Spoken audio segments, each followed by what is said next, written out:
Pinatay ang mga sumasamba sa mga Diyos-Diyosan.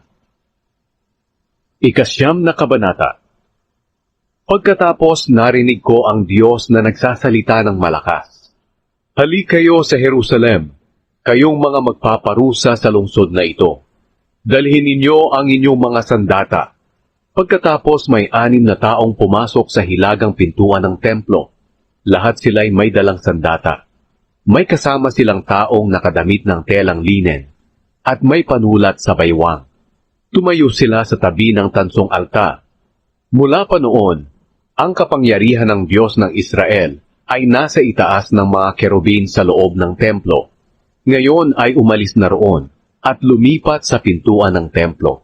Pagkatapos tinawag ng Panginoon ang taong nakadamit ng telang linen at may panulat sa baywang, at sinabi sa kanya, "Libutin mo ang buong lungsod ng Jerusalem, at tatakan mo ang noo ng mga taong nagdadalamhati dahil sa mga kasuklam-suklam na mga ginagawa roon."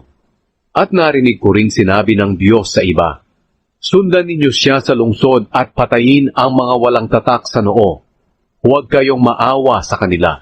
Patayin ninyo ang matatanda, mga binata't dalaga, mga ina, at mga bata. Pero huwag ninyong patayin ang mga may tatak sa noo. Magsimula kayo sa aking templo." Kaya una nilang pinatay ang mga tagapamahala na nasa harapan ng templo.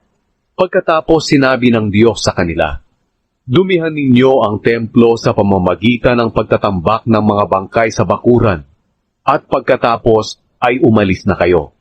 Umalis sila at pinagpapatay ang mga tao sa buong lungsod. Habang pumapatay sila ng mga tao, naiwan akong nag-iisa.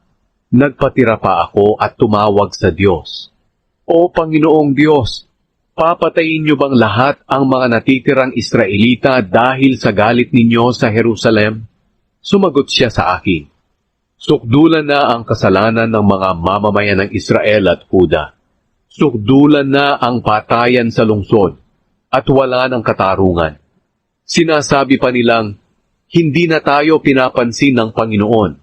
Itinakwilan niya ang Israel. Kaya hindi ko na sila kahahabagan.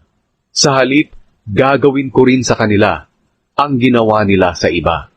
Bumalik sa Panginoon ang taong nakadamit ng telang linen at may panulat sa baywang at sinabi, "Nagawa ko na po ang ipinapagawa ninyo sa akin.